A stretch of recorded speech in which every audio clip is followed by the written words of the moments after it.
Hi guys, this is Amy. Welcome back to Table Flipping Housewife. Today I wanted to take you on the journey of cleaning up and painting this dresser side table combo that I purchased off of Facebook Marketplace for $25.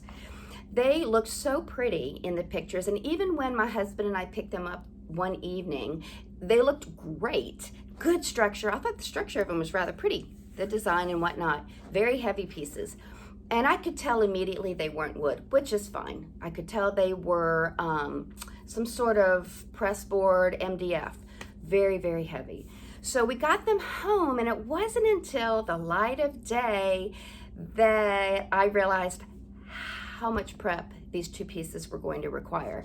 They were absolutely filthy. Very typical of coming out of a preteen girl's bedroom. There was makeup, glittery stuff, fingernail polish all over the top and interior of the drawers. And then someone had painted over the manufacturer's finish and had done so rather haphazardly because the paint on the top of the dresser was applied so thickly you could see these big thick brushstroke marks. Then they had painted the sides of the drawers but not uniformly. Some of the drawers were painted maybe an inch on the side. Some of them kind of painted down the full length of the drawer. It was very ununiform, and I knew I needed to clean that up. There was paint that had dripped inside the drawers. There was paint underneath it that I knew I wanted to clean up.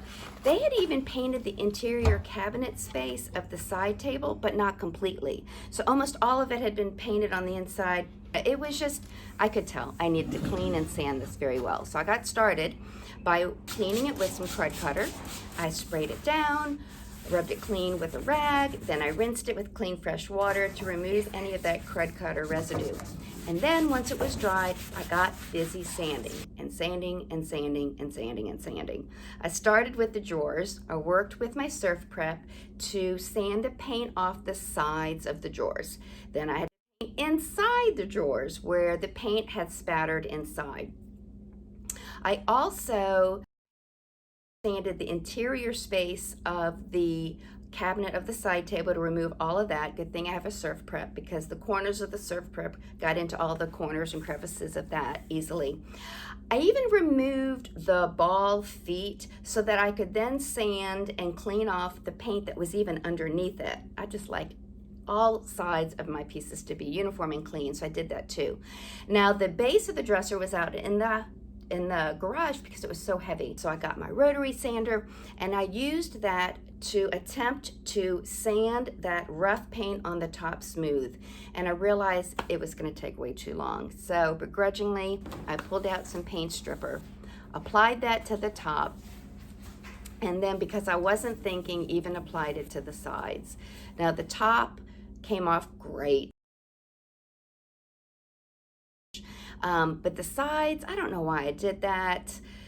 I could have done without putting stripper on the side, but I did, so I was able to scrape that off and sand that as best I could. So anyway, got all of that cleaned up, finished with also sanding it, wiping it down with a tack cloth, and then I was ready to start priming and then painting. Now, I wanted to take a moment to say that if this kind of content interests you, if you like to watch folks, or if you're interested yourself in restoring, refurbishing, painting furniture, then this channel might be just for you. So go ahead and subscribe to my channel and ring that notification bell so that you won't miss upcoming videos. With that having been said, let's get busy with fixing up these two pieces.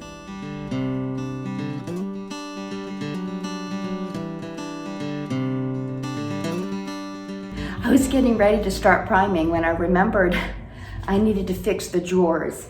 They currently have 2 holes in them because they had those 2 knobs, but I ordered some hardware that hasn't come in yet. That'll be just 1 handle in the middle, so I need to drill 2 new holes. Using the existing holes, I made a template and then figured out how to center where I would need to drill for the new pulls. I'm not going to drill all the way through. I'm just going to make enough of a pinpoint it so I can see it after I prime, just in case when the hardware comes in, it isn't quite the right depth. just enough to mark. And that way, if my marks are wrong, then I can drill all the way through in the proper place. So I need to use some Bondo.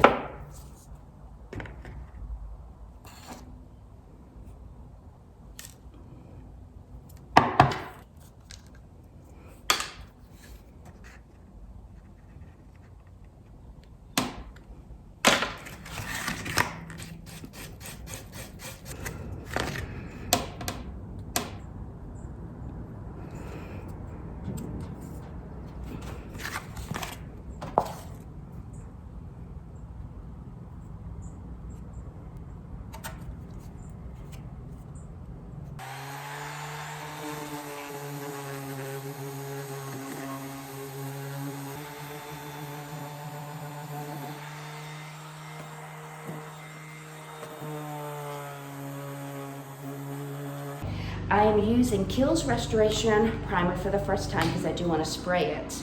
And I have yet to put an oil-based paint or primer in my sprayer because it would be really difficult to clean. So I was excited to find this that acts like an oil-based primer, because when you are painting non-wood material like MDF or laminate, it is so important that you scuff sand and prime it properly with a good primer so that paint will properly adhere. I am going to, just for insurance sake, since I'm reselling these pieces, I am going to go and use this oil-based primer, Zinsser bin shellac-based primer, and I'm going to spot spray those areas where I know I had sanded down to raw MDF. When it dries, I'm going to lightly sand those areas, wipe it down with a tack cloth, and then spray everything. So let's finish the ceiling today.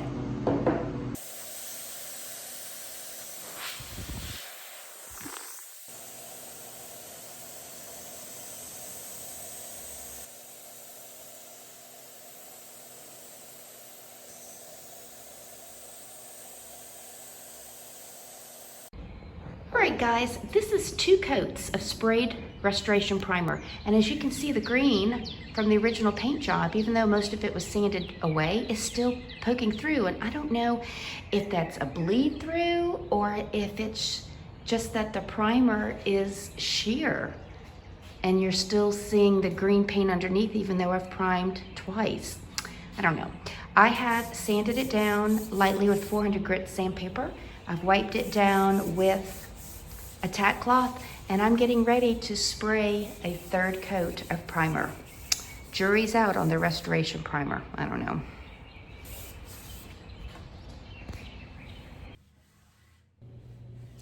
After all that prep work, it was finally the day to paint. I'm using Valspar's Cabinet and Furniture paint in a beautiful off-white color called Ivory Dust. Now this particular line of Valspar paint is touted as not requiring a primer or a top coat, but I still prime and add a top coat to my furniture just for added insurance, since I do resell these pieces.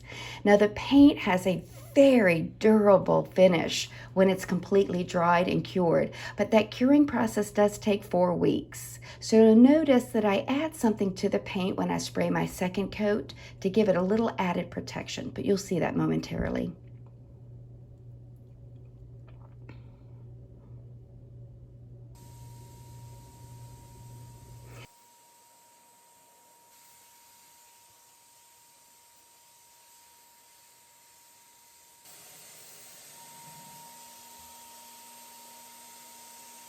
Now I have found when I've been using my Wagner Flexio for a long period of time, like I had that day, sometimes some of the paint will dry and get a little crusty on the nozzle, and I'll have to turn the sprayer off and wipe off the nozzle, as I'm doing here, and then I'm good to go again.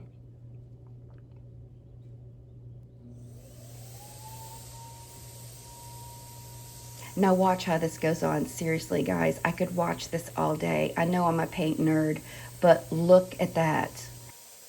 So after, I think it was about 4 hours, the paint had dried enough for a 2nd coat.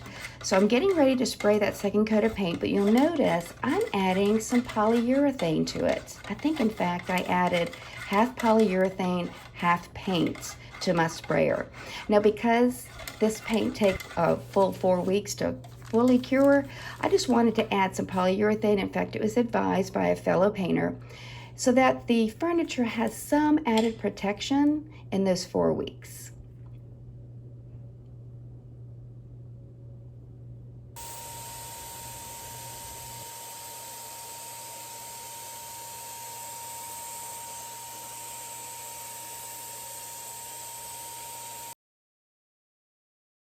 I had removed the hardware before I had even started to primer paint. They had a very thick coat of mint green paint on them.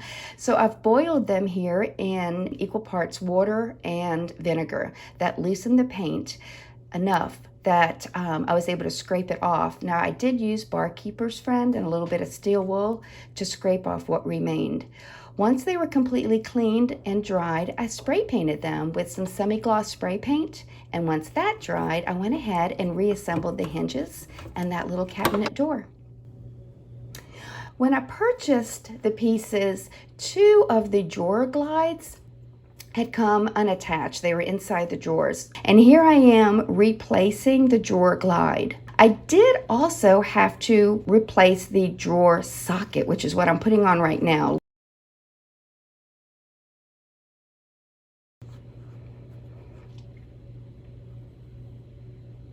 You'll notice that the drawer socket is kind of a C shape, and what it does is it helps the drawer attach to the drawer glide. It just helps keep the drawer in place on the drawer glide so that when you open the drawer doesn't sag down. It just keeps it firmly in place. Now remember when I made little indentations in the drawer for the new handles? I did them in the right place. And I could still see those little indentations through the primer and the paint. So I went ahead and drilled the holes for the new handles. These handles are absolutely beautiful. They're brushed gold T-bar pulls that I purchased from Frontier Hardware off of Etsy. And I think the color of that gold against the ivory dust is absolutely lovely. It's so pretty. Now, before I show you the reveal, let's look again at what these 2 pieces look like when I purchased them.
Now, if you like what you've seen, give me a thumbs up and leave me a comment. I love to reply to each and every one of them.